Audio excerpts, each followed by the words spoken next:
Hello and welcome to another week of Diana's Music Course online. Again, this is a free course and I hope you're enjoying it. I hope you found time to actually follow some of the links, and please post a comment or email me.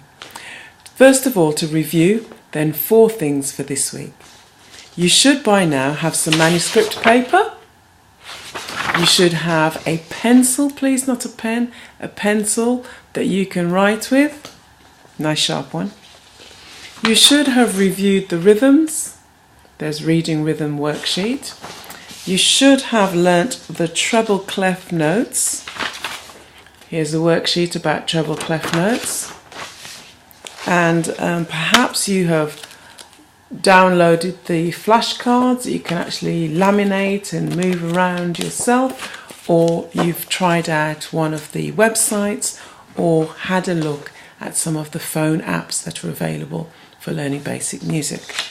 I've also got on my website a treble clef crossword, which I hope you'll enjoy doing. I enjoyed making it.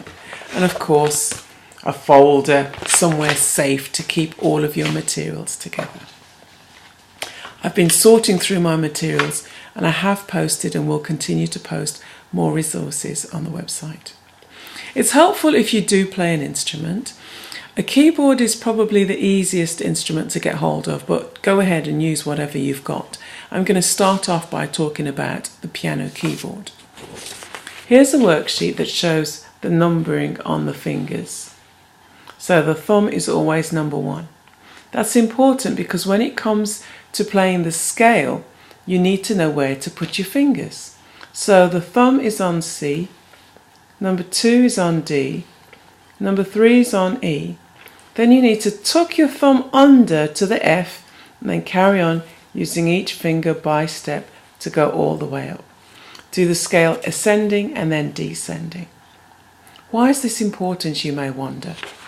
I think it's difficult to get a true concept of music theory if you don't play or sing. You have to be actively involved in music so that you can apply your knowledge. It will make much more sense to you. Here is a keyboard plan. Now I've completed this one, but there's a blank on the website for you to have a go at. You can see where I've put the letters in: C, D, E, F, G, A, B, C, D, E, F, G, A, B, C. You have 2 black notes, then a space, then 3 black notes, and so forth. Put in the sharps. This is the low side, and as we go across, the sound goes higher. This is quite normal on a keyboard. On the left side is the low notes, and on the right hand side are the higher notes. When it comes to naming the black notes, you have to think about whether you're going up or down. The sharps go up. So here we have C. We can go up that direction, going up to the C sharp. Think about what you would do if you stood on something sharp. You'd lift your foot, you'd go ow, and move up away from it. By contrast, the flats go down.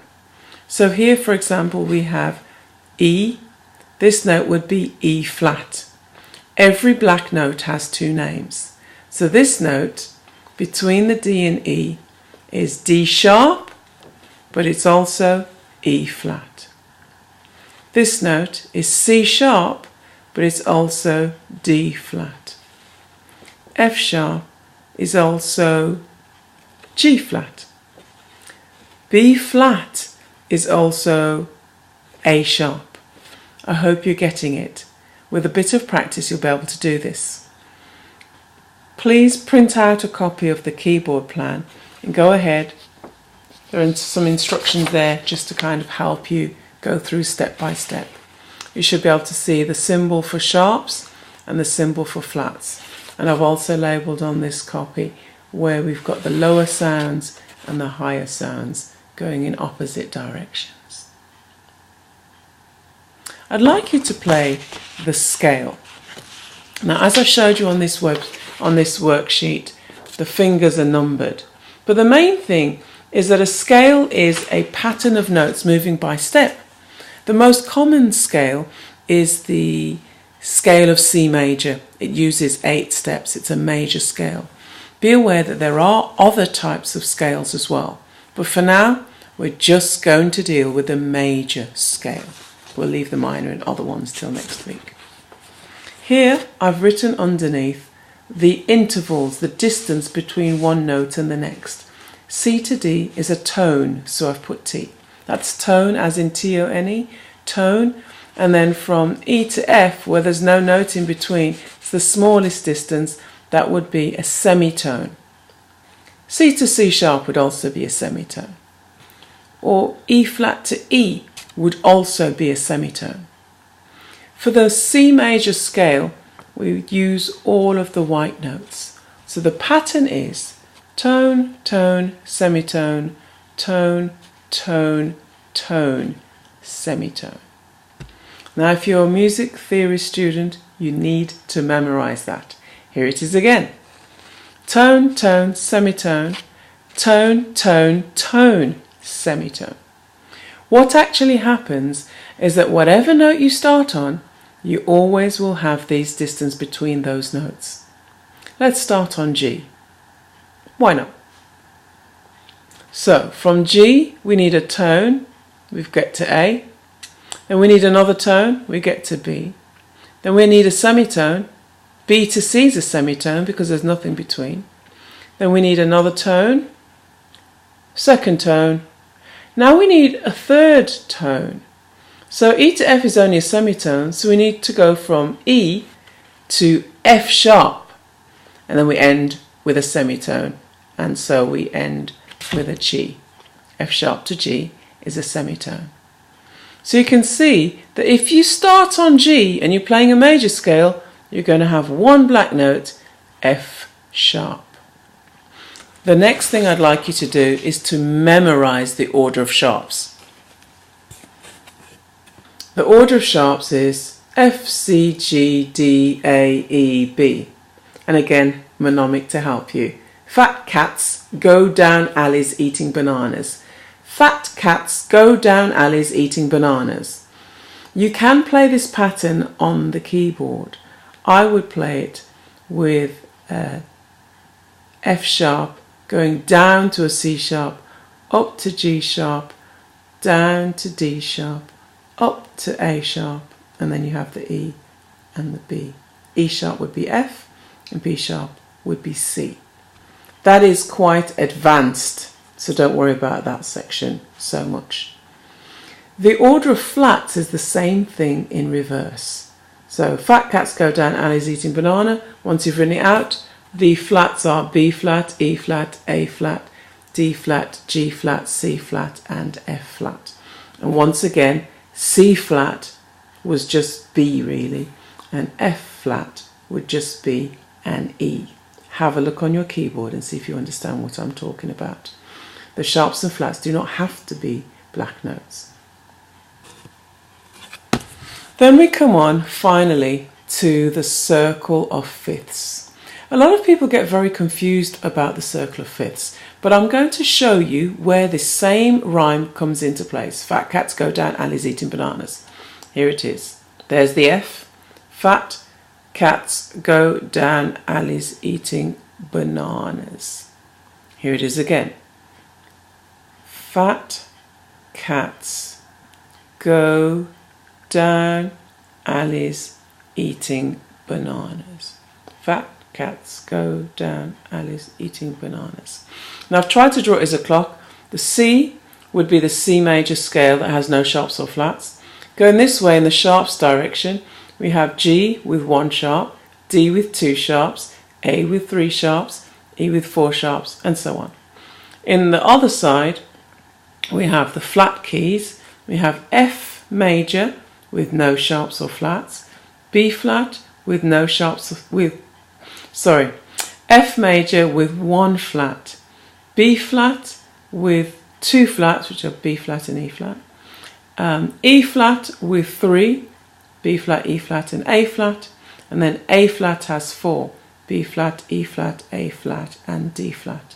See where they're positioned. F has 1, G has 1. That's 1 flat, 1 sharp.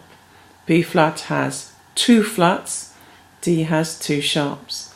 E flat has 3 flats. A has 3 sharps. Now don't get confused about this. Begin step by step. I usually recommend doing the sharp side first. Understand, 1 sharp, 2 sharps, 3 sharps. An easy way to do it is by doing that pattern. F sharp, fat cats go down, Ali's eating banana. When you play the F sharp, the black note, you'll be able to see that C's just beside it, that G's just beside it. Let me try to explain a bit clearer what I mean. Here's the pattern of sharps. F sharp, C sharp, G sharp, D sharp, B sharp, A sharp. Fat cats go down, Ali's eating bananas. Try to memorize that pattern. Use whichever method you like. So when we play the F sharp alone, the key is G.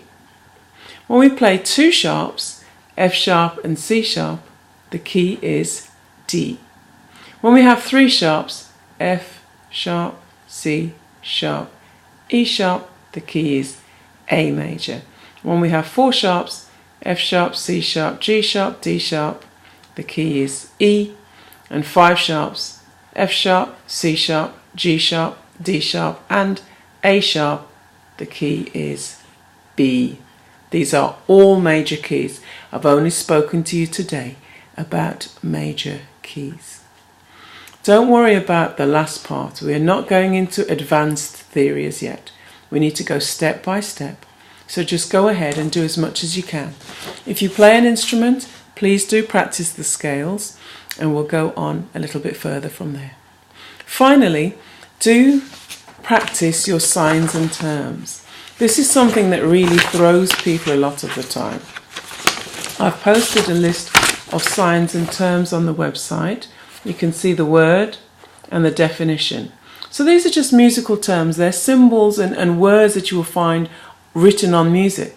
Now, as the Italians were the first ones to start writing music, much of it is in a foreign language. Not all, but if you have a pretty wide knowledge, you should usually be able to figure out what they mean. But try to be familiar with as many of these as possible. To help you, I have done a quiz where you're supposed to match. It's not the easiest activity, but have a go at it and see what you think. I'll also post some links where you can follow up on that experience. I think that's it. So I'll be posting more of my resources online. I hope that you're enjoying writing. Please post and send me an email or let me know what you think. I will try to have a look and to respond to any messages that I get. Don't forget to practice your rhythms as well, and happy writing.